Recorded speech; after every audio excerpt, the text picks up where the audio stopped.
I said in my introduction to Isaiah yesterday that the book of Isaiah is one of the three books from the Hebrew Bible that is most quoted in the New Testament, along with Deuteronomy and Psalms. And the early church, looking back at their scriptures, which was of course only the Hebrew Bible, found many, many passages in the book of Isaiah that spoke to them about Jesus and who Christ was and what he did and what he represented. One of those passages is in Isaiah chapter 11, verses 1 through 9, where Isaiah foretells about a Messianic King. And our verse of the day is verse 2.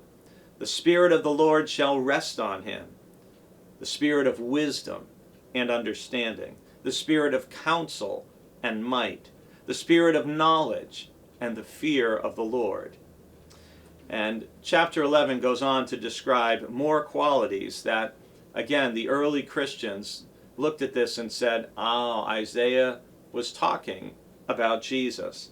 And if you think of it, and we'll touch on this later this week, Jesus' experience in his home synagogue in Capernaum, they hand him the scroll of the prophet Isaiah. And later this week we're going to read the passage that he reads. But in that instance, in Luke chapter 4, we hear about the Spirit of the Lord being with Jesus. And we also know that in the Gospels it talks about how at his baptism the Spirit of the Lord descended upon Jesus.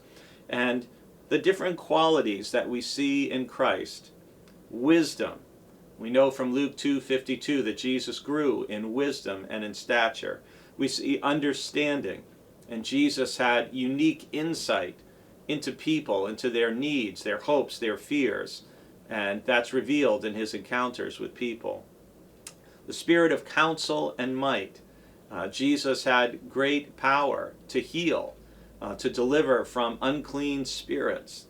The Spirit of knowledge and the fear of the Lord, that Jesus had a great relationship with the Father, and again, wonderful knowledge and insight, and people wondered, where did this man get all this?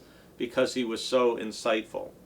I encourage you to read Isaiah chapter 11, verses 2 through 9, and just to take some time and to think of all the connections you see between Isaiah's vision of the Messianic King and the ministry of Jesus. One of the other ones, I'll give you an example from verse 4. It says, with righteousness he shall judge the poor and decide with equity for the meek of the earth. And that's something we'll hear Jesus reference in his Sermon on the Mount in Matthew 5, verse 5, when he says that the meek shall inherit the earth.